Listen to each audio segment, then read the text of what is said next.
Alright, so we got 2 points, M and N, and we want to find the perpendicular equation that goes through the center of these 2 points. It goes through the middle of these 2 points.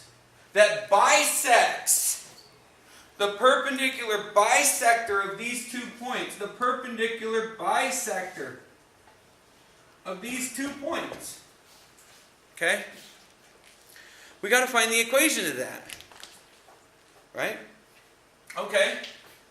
So, what do? How do I find that equation?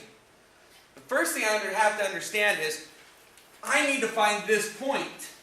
What is that point if it's bisected? If M and N is bisected, what do we call this point, this green point? Let's call that green point, let's just call it A. Okay? But what do we call that point? It's called something. When you bisect the line, you find that middle point. Oh, the midpoint. Yeah. So, the midpoint is A. Okay? And so how do we find the midpoint? Right? How do we find the midpoint? Is we find the mean of the x's and the mean of the y's. You know what I mean? I'm rolling today. You're on fire. I'm on fire. Just can't It's like constant. Why did you do that? Jordan. Oh, you don't know NBA Jam? He's on fire. Right? No, 3 shots in a row. No. Never mind. Old school. Okay, so we got the mean of the x's. That's basically that x sub 1 plus x sub 2 over 2. And the y sub 1 plus y sub 2 over 2. And the reason why it goes 1 and 2 and sub 1 and sub 2 is because they're adding. And yet, in all the other equations, it's 2 and then 1 because they're subtracting. It's very confusing. This is their midpoint. So that's why I just call it the mean. We're just adding up the x's. I take these 2 x's and I add them up. Negative 1 plus 7 over 2. Negative 3 plus 1 over 2. What? That's the midpoint. Right? That's A. And so that's 6 over 2, which is 3. And that's negative 2 over 2, which is negative 1. Okay? And that's A. That's your midpoint. Okay? That's your first step to this problem. That gives us the point for A. Next, I need to find the slope. The slope of M and N so that I can find the perpendicular slope. Do you remember how to find the slope? M is equal to y sub 2 minus y sub 1 over x sub 2 minus x sub 1. Right? That's slope. How do we find it? I hope. Flip it, smack it. Right?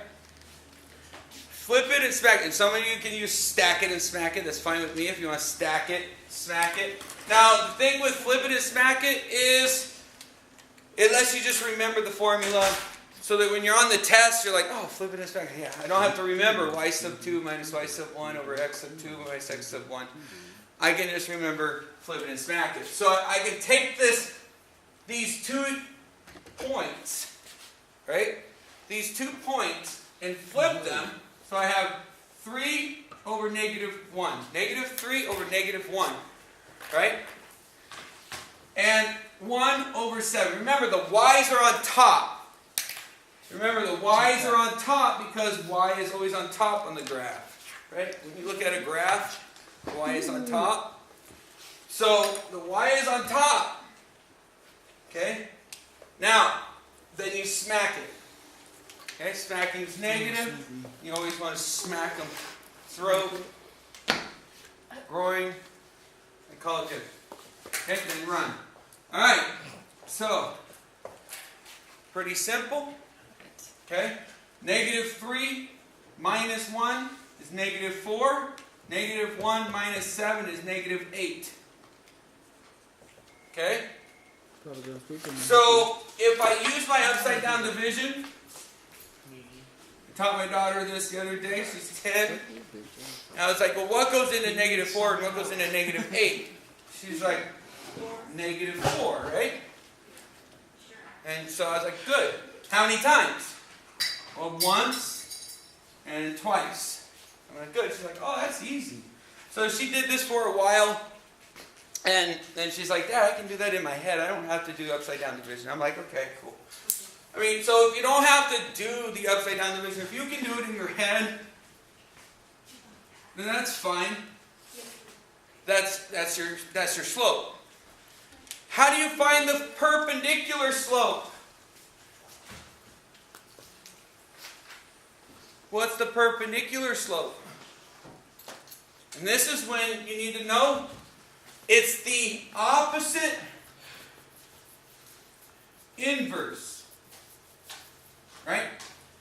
And some of you go, okay, I still don't understand what that means. And then I say, okay, flip it and smack it. Okay? And then all you really have to do is take this and flip it 2 over 1 and smack it negative. So I get my perpendicular slope is equal to negative 2. Okay? Once I have that perpendicular slope, I can find the equation because I just throw it into the y equals mx plus b, my goddess equation. My goddess equation, the equation that governs all linear algebra. Y equals mx plus b. This does everything for us. It can solve any equation in linear algebra. Right? So m, our new m, our perpendicular m, is negative 2. Right? Okay? So that's easy. Negative 2. Okay? But what's our x and what's our y? And so we have to look at what our point is. And didn't we find a new point? Right? A. So we got to use this point to plug in negative 1 for your y, 3 for your x, plus b. Okay? And then you have negative 2 times 3, which is negative 6 plus b equals negative 1. I'm telling.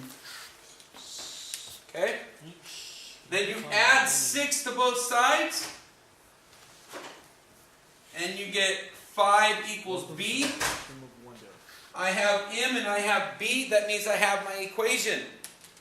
Because the goddess equation is, again, y equals mx plus b. Or in other words, y equals x. And I just plug in my m as negative 2 and my b as positive 5. And that's my equation. Okay? Pretty easy? No. Right? All right, now, how do I check that? Or how do I explain that? Okay? And so one way to explain that is to take these points and graph them. If I were to graph m is negative 1, 3. If I were to graph n, okay? N is 7, 1. Okay? Now, when I found their midpoint, I found their midpoint to be 3, negative 1. That's this one right here. And then what we want to find is the perpendicular equation to this line, to this segment, that bisects it, right? It's a perpendicular bisector of this segment. So we found the midpoint, now we find the perpendicular, and then we graph it. We start with 5 as b, down 2 over 1, down 2 over 1, down 2 over 1, and that's our equation.